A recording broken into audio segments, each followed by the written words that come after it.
Como é que você acha que se daria o impacto mais pesado no caso da obrigatoriedade de uma redução da jornada de 44 para 40 horas semanais? Por onde que seria o maior peso para a atividade econômica em geral, o setor industrial em particular? O setor industrial, com certeza, seria um dos afetados para aqueles produtos que têm concorrência com outros produtos do mercado internacional. Nem todos os produtos industriais sofrem concorrência com o mercado internacional, mas os que sofrem, com certeza, teriam perda dos seus mercados para os concorrentes globais que já têm condições melhores que as condições brasileiras de competitividade. Então, do ponto de vista de mercado, haveria, no caso de setores industriais, de bens que são negociáveis entre países, bens que têm valor agregado para vir de outro país para o Brasil, haveria uma perda da produção aqui no Brasil e transferência dessa produção para países que teriam um custo do trabalho mais baixo. Os outros setores vão ser afetados no seguinte sentido: quando você reduz a jornada sem mudar a remuneração, você aumentou o custo hora do trabalhador. Esse aumento do custo hora do trabalhador, ele vai ser repassado aos produtos. Isso ninguém fala para a sociedade. Ou seja, todos os produtos e serviços adquiridos pela sociedade, menos os vindo do exterior, terão impacto de custos. Então é a sociedade quem vai pagar essa conta. Porque tudo aquilo que você compra ou usufrui tem trabalho envolvido no seu custo. O custo do trabalho ficou mais caro por hora, o que obviamente vai ser repassado para o custo de produtos e serviços. O que não é repassado, o efeito ainda é mais nocivo, porque aquela atividade econômica deixa de ser realizada aqui no Brasil e passa a ser importada. E aí a gente perde toda a cadeia produtiva. Então, esse artificialismo de negociar via lei, ora, se isso fosse bom, por que a gente não trabalha 1 hora por ano? Vamos trabalhar 1 hora por ano. Toda a sociedade vai ficar muito melhor, todo mundo vai ter um nível de saúde mental muito melhor. Por que não se reduz para 1 hora por ano? Porque aí todo mundo vê que é uma coisa inviável, porque é através do trabalho que a gente obtém o alimento, que a gente obtém o conjunto de produtos e serviços que a gente utiliza. Então, não dá para se falar de artificialismo, conforme o professor Pastore disse, não é a forma utilizada por outros países.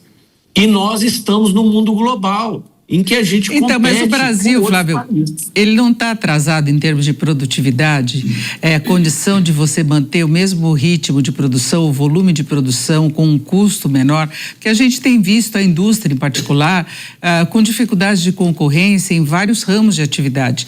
Nós, se pegarmos o balanço do ano passado em relação à indústria manufatureira, foi um ano ruim. Não é? Já se reclamou muito da abertura para produtos importados, teve a taxação do e-commerce, teve uma série de coisas.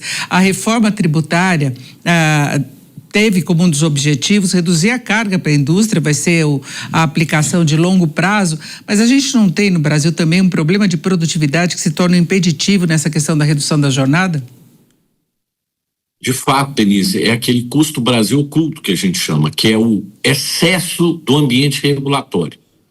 O ambiente regulatório brasileiro elimina a produtividade.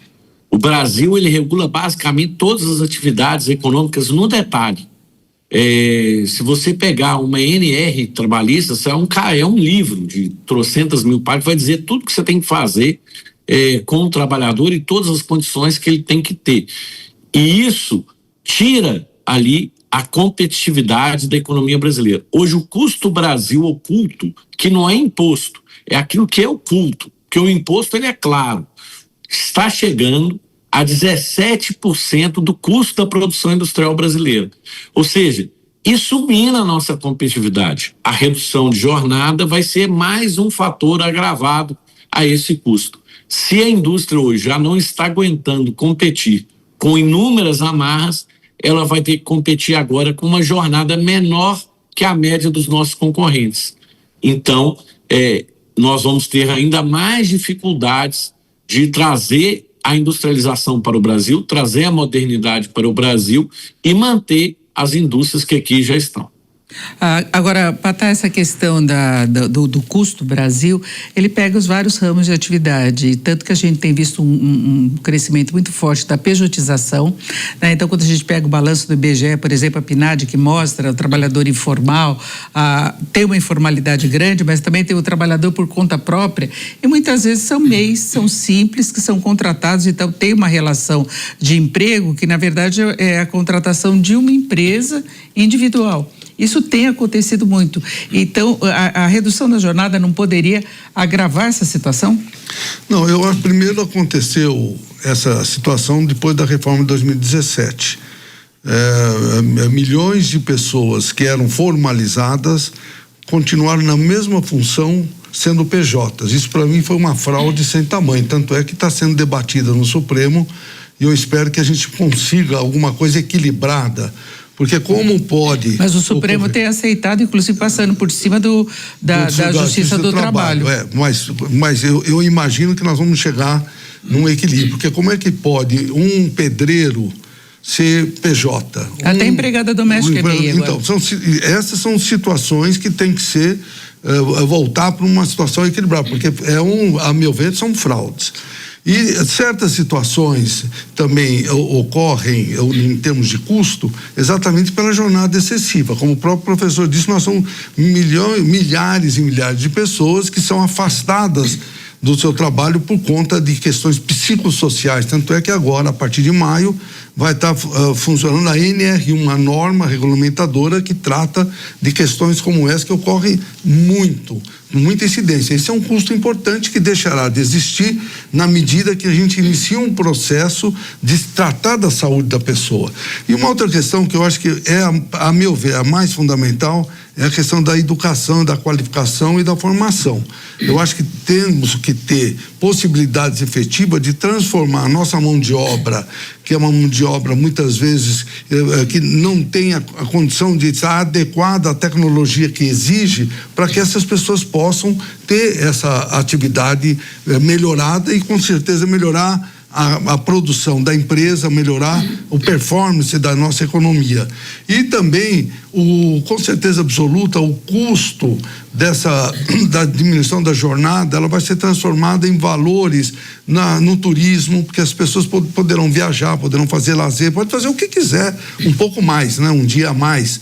Mas poderá, a meu ver, ser um efeito contrário ao que está sendo colocado de forma pessimista. Eu acho que nós poderemos ter um resultado melhor com essa redução, com não só a qualificação, mas a economia poderá receber recursos que possam melhorar a nossa estrutura do nosso país. Professor, o senhor consegue ter essa visão otimista? Eu queria exatamente entrar nesse ponto que o Patá mencionou, e o Flávio já trouxe essa questão do custo Brasil. A gente fala muito em produtividade baixa aqui, e o Patá começou elencando a necessidade de qualificar melhor o trabalhador, requalificar, ajustar as novas tecnologias, etc. Mas nós precisamos entender que a produtividade do trabalho, ela realmente é fundamental para você poder fazer redução de jornada, né? Mas quando a gente fala em produtividade do trabalho, dá a impressão de que a culpa de toda a baixa produtividade é do trabalhador, porque não tem má qualificação. Eu acho que essa é uma visão distorcida do que são os determinantes da produtividade. A produtividade do trabalho depende de muitos outros fatores. Por exemplo, a produtividade do trabalho depende da administração da empresa. Uma empresa mal administrada, ela é necessariamente improdutiva.